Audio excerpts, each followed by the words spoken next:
Okay guys, ഈ ഒരു ഫെബ്രുവരി മാസത്തിൽ മാത്രമായിട്ട് ഏതാണ്ട് 10ഓളം ഫോണുകളാണ് വരാൻ പോകുന്നത്. അതും 25,000 രൂപ പ്രൈസ് റേഞ്ച് മുതൽ ഏതാണ്ട് 1,00,000ൻ്റെ മുകളിൽ വരെയുള്ള ഫോണുകളാണ് വരുന്നത്. ഇതിൽ പലതും കൊടുക്കുന്ന കാശിന് കംപ്ലീറ്റ്ലി വർത്തായിട്ടുള്ള ഫോണുകളാണ്. സോ വരാൻ പോകുന്ന എല്ലാ ഫോണുകളുടെയും കംപ്ലീറ്റ് ഡീറ്റെയിൽസ് ആണ് ഈ ഒരു വീഡിയോയിലൂടെ ഞാൻ ഷെയർ ചെയ്യാൻ പോകുന്നത്. സോ ഇത് കൂടാതെ വേറെ ഏതെങ്കിലും ഫോണുകൾ ലോഞ്ച് വരുന്നുണ്ടെങ്കിൽ അതും നമ്മൾ ഈ ചാനൽ അപ്ഡേറ്റ് ചെയ്യുന്നതാണ്. സോ അതൊന്നും മിസ് ചെയ്യാതിരിക്കാൻ ചാനൽ സബ്സ്ക്രൈബ് ചെയ്തിട്ടില്ലെങ്കിൽ ഒന്ന് സബ്സ്ക്രൈബ് ചെയ്തിട്ടുള്ളൂ. So this is Vicky, let's start.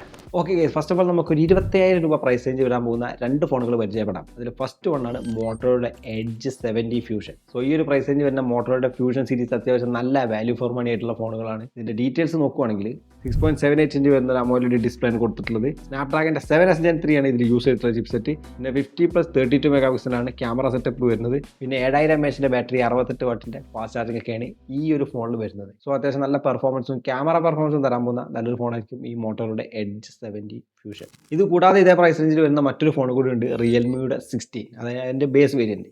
ഇതിൻ്റെ ഡീറ്റെയിൽസ് നോക്കുകയാണെങ്കിൽ 6.57 ഇഞ്ച് വരുന്ന ഒരു AMOLED ഡിസ്പ്ലേ ആണ് കൊടുത്തിട്ടുള്ളത്. MediaTek Dimensity 6400 ടെർബോ ആണ് യൂസ് ചെയ്തിട്ടുള്ള ചിപ്സെറ്റ്. 50+50 മെഗാ പിക്സലാണ് ക്യാമറ സെറ്റപ്പ് വരുന്നത്. ഇതിലും ഏതാണ്ട് 7000 mAh ബാറ്ററിയും 60 വാട്ടിൻ്റെ ഫാസ്റ്റ് ചാർജിങ് ഒക്കെ വരുന്നുണ്ട്. സോ നിങ്ങൾക്ക് നോക്കിയാൽ തന്നെ അറിയാം, ഇപ്പോൾ ഇറങ്ങുന്ന ഒട്ടുമിക്ക ഫോണുകളിലും ബാറ്ററി കപ്പാസിറ്റിയിൽ ഒരു കുറവും വരുത്തുന്നില്ല. സോ ബാറ്ററിയുടെ കാര്യം പറയുകയാണെങ്കിൽ ഒരു ഫോൺ എടുത്തു പറയേണ്ടതാണ് റിയൽമിയുടെ P4 പവർ. സോ ഈ ഒരു ഫോൺ ഫെബ്രുവരിയിലല്ല, ജനുവരി 29 തന്നെയാണ് വരുന്നത്. ഏതാണ്ട് 10,001 mAh ബാറ്ററി ഒക്കെ വെച്ചിട്ടാണ് ഈ ഒരു ഫോൺ വരുന്നത്. ഓക്കെ, അടുത്തായിട്ട് നമ്മൾ 35,000 രൂപ പ്രൈസ് റേഞ്ചിൽ വരാൻ പോകുന്ന കുറച്ച് ഫോണുകൾ പരിചയപ്പെടാം. അതിൽ ഫസ്റ്റ് വണ്ണ് വീണ്ടും മോട്ടോറോയുടെ എഡ്ജ് 70 പ്രോ ആണ്. അത്യാവശ്യം നല്ല ക്യാമറ പെർഫോമൻസ് തരാൻ പോകുന്ന ഒരു ഫോണായിരിക്കും ഈ മോട്ടോറോയുടെ എഡ്ജ് 17 പ്രോ. സോ ഇതിൻ്റെ ബാക്കി ഡീറ്റെയിൽസ് നോക്കുകയാണെങ്കിൽ 6.7 ഇഞ്ച് വരുന്ന ഒരു OLED ഡിസ്പ്ലേ ആണ് കൊടുത്തിട്ടുള്ളത്. സ്നാപ്ഡ്രാഗൻ്റെ 7 Gen 4 ആണ് യൂസ് ചെയ്തിട്ടുള്ള ചിപ്സെറ്റ്. 50+30+10 മെഗാ പിക്സൽ വരുന്ന ബാക്ക് ക്യാമറ സെറ്റപ്പും 50 മെഗാ പിക്സലിൻ്റെ ഒരു ഫ്രണ്ട് സെൽഫി ക്യാമറയാണ് കൊടുത്തിട്ടുള്ളത്. ഇതിൽ 5200 mAh ബാറ്ററിയും 90 വാട്ടിൻ്റെ ഫാസ്റ്റ് ചാർജിങ്ങും ആണ് ഈ ഒരു ഫോണിൽ കൊടുത്തിട്ടുള്ളത്. ഇനി ഇതേ പ്രൈസിന് ഒരു കിഡിലെ ഗെയിമിംഗ് പെർഫോമൻസ് ഉള്ള ഫോണാണ് നിങ്ങൾ നോക്കുന്നതെങ്കിൽ വേറെ ഒന്നും നോക്കണ്ട, iQൻ്റെ 15R വരുന്നുണ്ട്. സ്നാപ്ഡ്രാഗൻ്റെ 8 Gen 5 ഒക്കെയാണ് ഇതിൽ യൂസ് ചെയ്തിട്ടുള്ള ചിപ്സെറ്റ്. ഇതിൻ്റെ ബാക്കി സ്പെസിഫിക്കേഷൻ നോക്കുകയാണെങ്കിൽ 6.59 ഇഞ്ച് വരുന്ന ഒരു AMOLED ഡിസ്പ്ലേ ആണ് ഇതിൽ കൊടുത്തിട്ടുള്ളത്. സ്നാപ്ഡ്രാഗൻ്റെ 8 Gen 5 ആണ് യൂസ് ചെയ്തിട്ടുള്ള ചിപ്സെറ്റ്. 200+8 മെഗാ പിക്സലാണ് ബാക്ക് ക്യാമറ സെറ്റപ്പ് വരുന്നത്. 32 മെഗാ പിക്സലാണ് ഫ്രണ്ട് സെൽഫി ക്യാമറ വരുന്നത്. ഇതിലും 7600 mAh ബാറ്ററി, 100 വാട്ടിൻ്റെ ഫാസ്റ്റ് ചാർജിങ് ഒക്കെ കൊടുത്തിട്ടുണ്ട്. സോ പ്യൂർലി ഒരു ഗെയിമിംഗ് പർപ്പസിനായിട്ടൊരു ഫോൺ അണ്ടർ 35,000 നിങ്ങൾ നോക്കുന്നതെങ്കിൽ തീർച്ചയായിട്ടും നിങ്ങൾക്ക് ഈ ഒരു ഫോൺ കൺസിഡർ ചെയ്യാവുന്നതാണ്. ഓക്കെ ഗൈസ്, ഒരു 50,000 to 60,000 പ്രൈസ് റേഞ്ചിലുള്ള ഫോണുകൾ നോക്കാം. ഒരു 40,000 പ്രൈസ് റേഞ്ചിലുള്ള പറയണമെന്നുണ്ടായിരുന്നു, പക്ഷേ ഈ ഒരു ഫോണുകളൊന്നും ആ ഒരു പ്രൈസ് റേഞ്ചിൽ വരാൻ സാധ്യതയില്ല.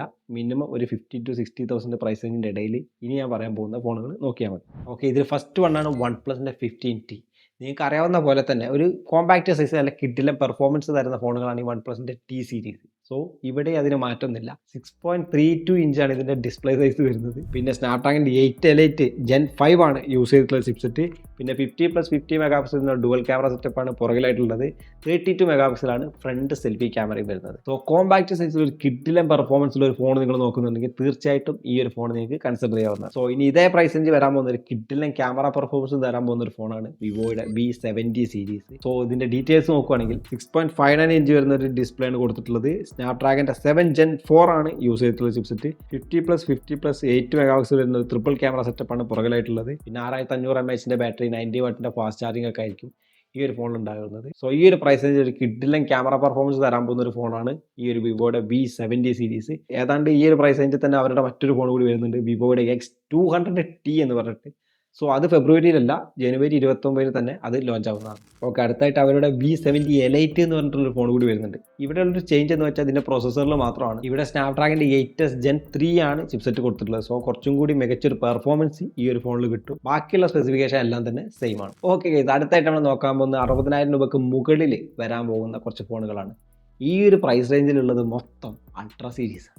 ഇതിൻ്റെ ഫസ്റ്റ് വണ്ണാണ് സാംസങ്ങിൻ്റെ S26 Ultra. S26 Ultra മാത്രമല്ല, S26ഉം അതുപോലെ തന്നെ S26 Plusഉം ഈ ഒരു കൂടെ തന്നെ വരുന്നുണ്ട്. സോ ഇതിൻ്റെ ഡീറ്റെയിൽസ് നോക്കുവാണെങ്കിൽ 6.9 ഇഞ്ച് വരുന്ന ഒരു AMOLED ഡൈനാമിക് ഡിസ്പ്ലേ ആണ് ഇതിൽ കൊടുത്തിട്ടുള്ളത്. സ്നാപ്ഡ്രാഗൻ്റെ 8 Elite Gen 5 ആണ് യൂസ് ചെയ്തിട്ടുള്ള ചിപ്സെറ്റ്. 200+50+10+50 മെഗാ പിക്സൽ വരുന്ന 4 ക്യാമറ സെറ്റപ്പാണ് ഇതിൻ്റെ പുറകിലായിട്ട് കൊടുത്തിട്ടുള്ളത്. 12 മെഗാ പിക്സലിൻ്റെ ആണ് ഫ്രണ്ട് സെൽഫി ക്യാമറ. പിന്നെ 5000 mAh ബാറ്ററി, 60 വാട്ടിൻ്റെ ഫാസ്റ്റ് ചാർജിങ്, 15 വാട്ടിൻ്റെ വയർലെസ് ചാർജിങ് ഒക്കെയാണ് ഇത് കൊടുത്തിട്ടുള്ളത്. ബാറ്ററി കപ്പാസിറ്റിയും ചാർജ് സ്പീഡൊക്കെ നോക്കുകയാണെങ്കിൽ ഇവർ എപ്പോഴും 2 വർഷം പുറകിലാണ്. സോ അതെല്ലാം ഒന്ന് അപ്ഗ്രേഡ് ചെയ്തിരുന്നെങ്കിൽ കുറച്ചുകൂടി ഭംഗിയായിരുന്നു. സോ എടുത്തു പറയത്തക്ക വലിയൊരു സ്പെസിഫിക്കേഷൻ ഒന്നും ഇതിലില്ല. 12 മെഗാ പിക്സലിൻ്റെ സെൽഫി ക്യാമറയാണ് ഇപ്പോഴും കൊടുത്തിട്ടുള്ളത്. അതൊക്കെ അപ്ഗ്രേഡ് ചെയ്യേണ്ട ടൈം ഓൾറെഡി കഴിഞ്ഞിട്ടുണ്ട്. സോ അതിലൊന്നും വലിയൊരു മാസീവായിട്ടുള്ള അപ്ഗ്രേഡ് കാണാൻ പറ്റുന്നില്ല.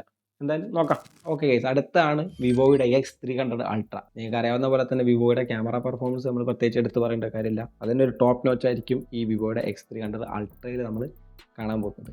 ഇതിൻ്റെ സ്പെസിഫിക്കേഷൻ നോക്കുകയാണെങ്കിൽ 6.82 ഇഞ്ച് വരുന്ന ഒരു LTP ഡിസ്പ്ലേ ആണ് ഇതിൽ കൊടുത്തിട്ടുള്ളത്. സ്നാപ്ഡ്രാഗൻ്റെ 888 Gen 5 ആണ് യൂസ് ചെയ്തിട്ടുള്ള ചിപ്സെറ്റ്. പിന്നെ 200 മെഗാപിക്സലിൻ്റെ മെയിൻ ക്യാമറ, 200 മെഗാപിക്സലിൻ്റെ ടെലിഫോട്ടോ ക്യാമറ, 50 മെഗാപിക്സലിൻ്റെ അൾട്രാ വൈഡ് ആംഗിൾ, 50 മെഗാപിക്സലിൻ്റെ ഫ്രണ്ട് സെൽഫി ക്യാമറയാണ് ഇതിൽ വരുന്നത്. ഏതാണ്ട് ഇതേ ക്യാമറ സ്പെസിഫിക്കേഷൻ വെച്ചിട്ട് ഓപ്പോയുടെ ഒരു ഫോൺ കൂടി വരുന്നുണ്ട്, ഓപ്പോയുടെ Find X9 Ultra എന്ന് പറഞ്ഞിട്ട്. ഇതെല്ലാം ഓൾറെഡി ചൈനയിൽ ലോഞ്ച് ആയിട്ടുണ്ട്. മിക്കവാറും നമുക്ക് ഫെബ്രുവരി ലാസ്റ്റിലേക്കൊക്കെ ഇത് പ്രതീക്ഷിക്കാവുന്നതാണ്. ഓക്കെ, ഇനി അടുത്തൊരു അൾട്ര പറയാൻ പോകുന്നത് ഐക്യൂവിൽ നിന്നാണ്. എല്ലാവരും ഇങ്ങനെ അൾട്ര സീരീസ് ഫോൺ ഇറക്കുമ്പോൾ ഐക്യൂവിന് വെറുതെ ഇരിക്കാൻ പറ്റില്ല. സോ ഐക്യൂവിൻ്റെ 15 Ultra വരുന്നുണ്ട്. ഇതിൻ്റെ സ്പെസിഫിക്കേഷൻ നോക്കുകയാണെങ്കിൽ 6.85 ഇഞ്ച് വരുന്ന അമോലെഡ് ഡിസ്പ്ലേ ആണ് ഇതിൽ കൊടുത്തിട്ടുള്ളത്. സ്നാപ്ഡ്രാഗൻ്റെ 888 Gen 5 ആണ് യൂസ് ചെയ്തിട്ടുള്ള ചിപ്സെറ്റ്. പിന്നെ 50+50+50 മെഗാപിക്സൽ വരുന്ന ട്രിപ്പിൾ ക്യാമറ സെറ്റപ്പ് ആയിരിക്കും ഇതിൽ വരാൻ പോകുന്നത്. നിങ്ങൾക്ക് അറിയാവുന്ന പോലെ തന്നെ ഐക്യു ഫോണുകൾ എന്ന് പറഞ്ഞാൽ കിട്ടിലും പെർഫോമൻസ് തരാൻ പോകുന്ന ഫോണുകളാണ്. സോ ഇവിടെയും അതിൽ പ്രത്യേകിച്ച് മാറ്റമൊന്നുമില്ല, നല്ല കിട്ടിലും ഗെയിമിംഗ് പെർഫോമൻസ് നിങ്ങൾക്ക് കിട്ടും. അതുപോലെ തന്നെ നമുക്ക് നല്ലൊരു ക്യാമറ പെർഫോമൻസ് കൂടി ഈ ഒരു ഫോണിൽ നിന്ന് പ്രതീക്ഷിക്കാവുന്നതാണ്. ഓക്കെ, ഇതൊക്കെയാണ് 60,000 രൂപയ്ക്ക് മുകളിൽ വരാൻ പോകുന്ന അൾട്രാ സീരീസ് ഫോണുകൾ. ഇതിൽ പറഞ്ഞിട്ടുള്ള ഒട്ടുമിക്ക ഫോണുകളും ഫെബ്രുവരി തന്നെയാണ് ലോഞ്ച് വരുന്നത്. ചില ഫോണുകൾ ഒരുപക്ഷെ മാർച്ചിലേക്ക് ലോഞ്ചിങ് വരാൻ സാധ്യതയുണ്ട്. സോ ഇത് കൂടാതെ വേറെ ഏതെങ്കിലും ഫോണുകൾ വരുന്നുണ്ടെങ്കിൽ അതും നമ്മുടെ ഈ ചാനൽ അപ്ഡേറ്റ് ചെയ്യുന്നതാണ്. സോ അതൊന്ന് മിസ് ചെയ്യാതിരിക്കാൻ ചാനൽ സബ്സ്ക്രൈബ് ചെയ്തിട്ടുള്ളൂ. So this is me Vicky signing off.